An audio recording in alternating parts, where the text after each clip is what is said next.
Bad math, bad leadership, or perhaps a news conference that was called in bad taste. One thing is certain, a state budget goof is stirring up some very bad blood. Good evening, I'm Yunji Denise. And I'm Paula Akana. The gloves came off today as lawmakers started choosing sides in a budget mistake that is quickly becoming a campaign issue in the governor's race.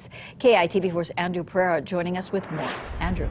Well, Paula Yunji, with just 60 days until the primary, there's all sorts of finger-pointing going on. A lot of it between Governor Neil Abercrombie and the state senator looking to unseat him. The budget bill has a column, you add it up. The bond authorization bill has a column, you add it up. They're supposed to match. They didn't. When asked who's to blame for a $444 million shortfall to the state's construction budget and $46 million in cuts to the DOE, Governor Abercrombie said this. I suggest that you go to the legislature and make an inquiry. House Finance Chair Sylvia Luke puts the blame on the governor, saying the last-minute scramble to finance the Turtle Bay land purchase threw things into disarray.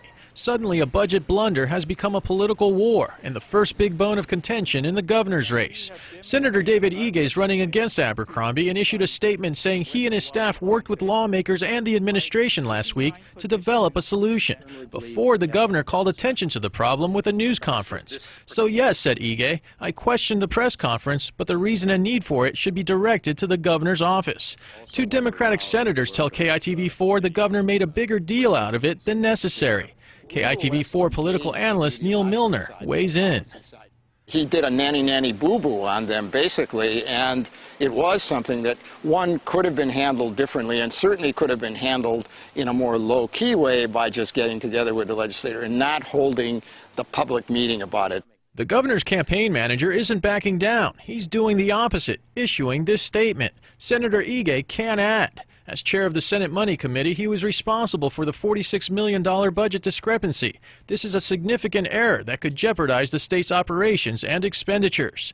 On background, an official with the Abercrombie administration told KITV4 the budget blunder should be an issue in the governor's race, since it points to a failure in leadership.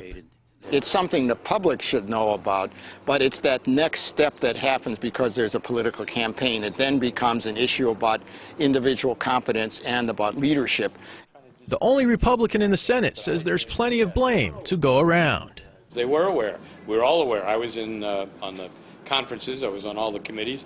This April 25th committee report shows lawmakers were aware $399 million needed to be reauthorized for the DOE, and Senator Sam Sloan raised alarm bells before the budget was passed.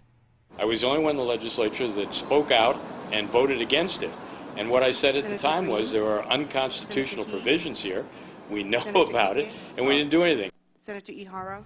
The budget was balanced by essentially borrowing $46 million from the Department of Education's construction budget. DOE says it won't be a problem as long as lawmakers give it back during the next legislative session. Paula, back to you.